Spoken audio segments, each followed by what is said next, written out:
Imagine traveling from Kashmir to Kanyakumari non-stop. The Amur Falcons fly 7 times that distance during their migration, and that too within a few days. Between Russia and Africa, their last pit stop is a small village in Nagaland. Pangti village hosts the single largest congregation of Amur Falcons anywhere in the world. The falcons rest for 2 months at the Doyong Reservoir before flying over the Indian Ocean towards Africa. At just 150 grams, an Amur falcon is a small bird. The Amur falcons is said to be from a subspecies called red-footed falcons. They are also called Manchurian falcons. The male is mostly grey in color and the females have dark streaked cream or orange underparts.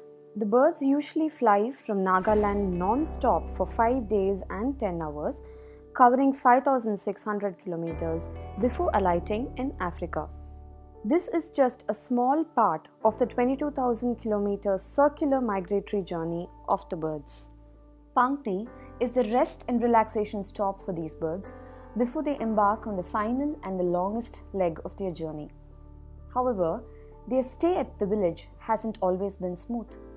These areas have long established traditions of hunting, and the winged visitors were not spared. 가서 볼때 나가래 도 falcon 지라도 드리고 바리고 고이나다 정골도 사바거리거리기나 잘 님이데 사바거리나 라키지 가서 때도 티나 루시 기르고지.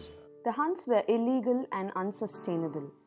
In October 2012, an estimated 10,000 birds were hunted every day for 10 days during the migration season. However, Nagaland has now become the falcon capital of the world. In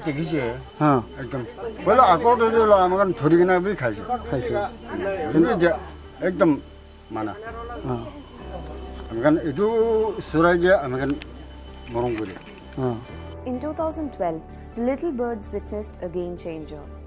Thanks to eco clubs, conservation efforts by the government, and the strict enforcement of the law, the attitude of the villagers towards the falcons changed. The birds are no longer hunted in these parts. But that is not the end of the story for the falcons at Pangti.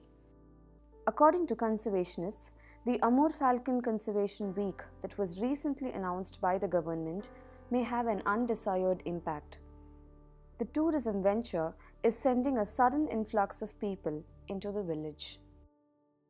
My name is Bano Haralu. I work and set up the Nagaland Wildlife Biodiversity Conservation Trust.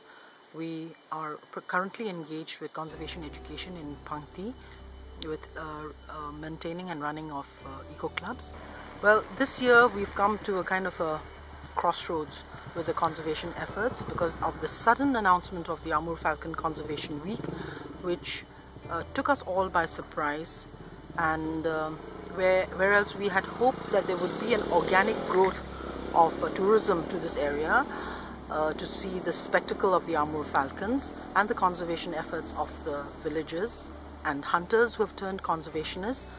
This year we have been a little frightened by the sudden rise of tourists, largely given to the advertisement and the campaign run on organization of this Amur Falcon Conservation Week. But what we see is that it's not really conservation, but it has mainly been targeted at tourist activities. Most of these activities can be held off-season so as not to disturb the migratory season of these birds. People of Pangti will be given an opportunity to organize themselves better, and there will be rules and regulations that will not only help people to enjoy the spectacle, but also will bode well for the birds as well as for conservation as a whole in this part of the country.